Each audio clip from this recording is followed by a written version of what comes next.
Well, good morning, folks. Today we have a special little project that we need to do. We need to take a look inside this 1960 Fender Stratocaster that was sent back to the factory for a candy apple red refinish in 1964. We just took this in. I only have a 24-hour approval period on it. I've kind of given it a once over, a quick look. There's a few little setup issues we need to do. Nothing that I don't think we can overcome, but I thought it'd be fun to share with you a little bit of the inside details on some of these cool instruments that I'm fortunate to have either in my collection or up for sale here in the shop. So let's go ahead and take a look inside, and I'll show you how I go about doing this. All right, now the first thing we want to do is make sure we have some of the right tools for the job, or at least some good tools.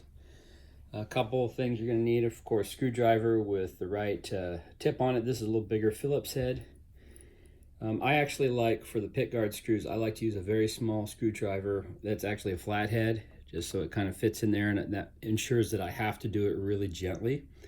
Of course, the screws are not all the right size, or not the same size, that is, so we obviously have to use different screws for different things. So I'm going to start by the neck and taking that off.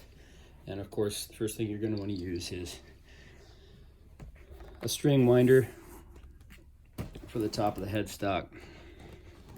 Make sure we do that properly. So again, a lot of times I think we can just leave the strings on, and you can use a little capo, and if you put a capo there and loosen the strings and the tension, you can usually just take off the neck and leave the strings on. It'll save you time if you're just, say, doing a truss rod adjustment or something like that. But in this case, we're going to take a deep dive into the guitar, so I think I'm going to just go ahead and take the strings all the way off. I'll leave them in the tremolo unit and everything. Show you how I address that in just a second.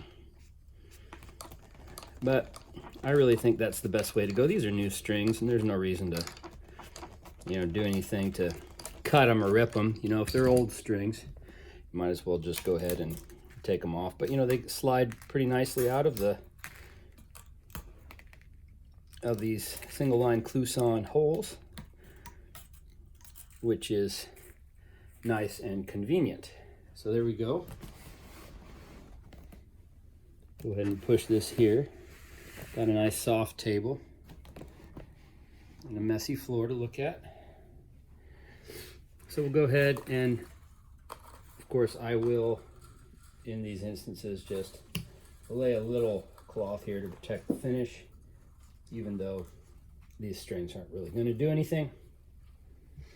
All right, now the next step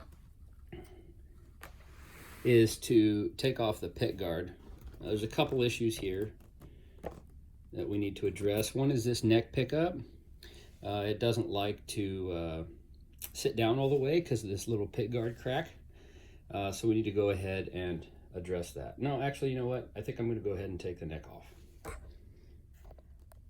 All right, now that we've got the strings off, we can go ahead and remove the neck.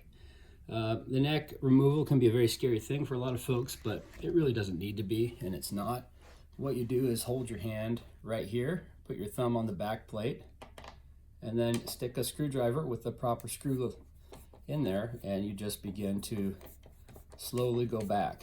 Now when I do this, I like the guitar to be upright, because if my hand slips or I drop the screwdriver, it does not fall on the guitar, it falls on the floor. So I'll probably speed this part of the video up so that you're not bored to death, or maybe I won't. But you can see that these screws only have threads about, I don't know, halfway down. That is what you're going to see in the late 50s and very early 60s. After that, of course, you're going to see screws that are threaded all the way down to the back. So if you have a late 50s Strat and you're looking for, man, are these the original screws? That's one sure sign to look for. They do make repros, but in this instance, I'm not really that concerned. You can use a screw gun if you want. I don't think there's any problem with that, but I like to hand turn these. Just minimizes that disastrous moment when maybe you have the setting on too high and forget about it. So, all right. So now what we want to do is I'm going to lay these screws down in the order in which I took them out. It's not a huge deal, but definitely something you want to try to do. Keep the strings in the proper order.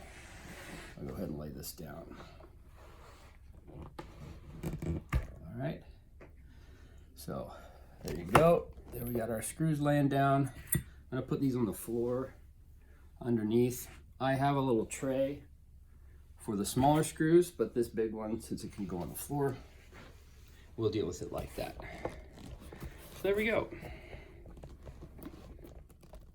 All right, so at this point we have the pick guard off the guitar, and we can go ahead and arrange the screws. Now I have a little bowl here.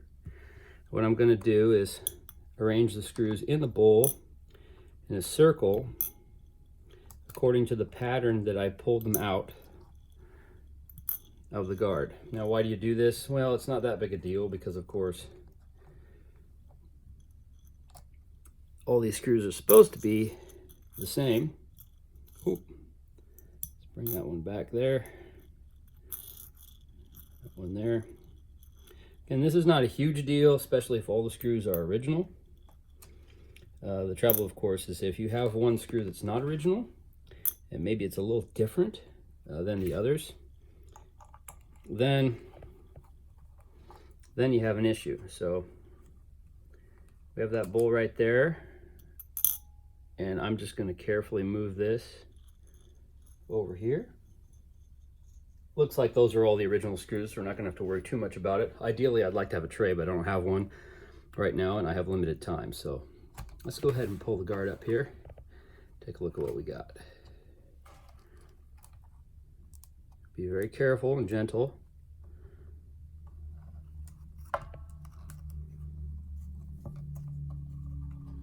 So there we go.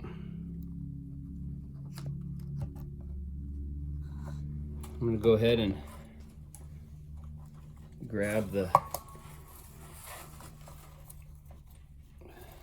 little cloth I had, set it back over here so that none of the finish gets messed with. All right, so let's take a look at this now. All right, so now we have the guard up, and we'll take a look at a few of the details. First of all, on the body, you'll notice that here we have, I'll flip it around so you can see it, it says CA red, and then the number 52. That was probably, you know, some kind of number that just, not really a part number, but just an order number so they could keep everything straight. You know, you get these things in. A lot of times they'll have that order number on here as well, but not always. Sometimes it'll just have the RR, and that's fine. I can tell from everything on this guitar that this is the original body and neck. I can tell from that nail hole right there that this is probably a 1960 body because by the mid 60s you weren't seeing nail holes like that. So, but it's hard to know. Sometimes they did replace the bodies when they did the refinishes. And moving to the electronics, we can see here you got the, I think that's the phone book capacitor. You got the stock three-way switch. Doesn't look to have any touch-up on the solder. That's stock. And the 3 black bottom pickups that we want to see on there, which is great. Pots have side dates. 43rd week of 1960 on that one. And moving over here, we've got 34th week of 1960. And on the middle one,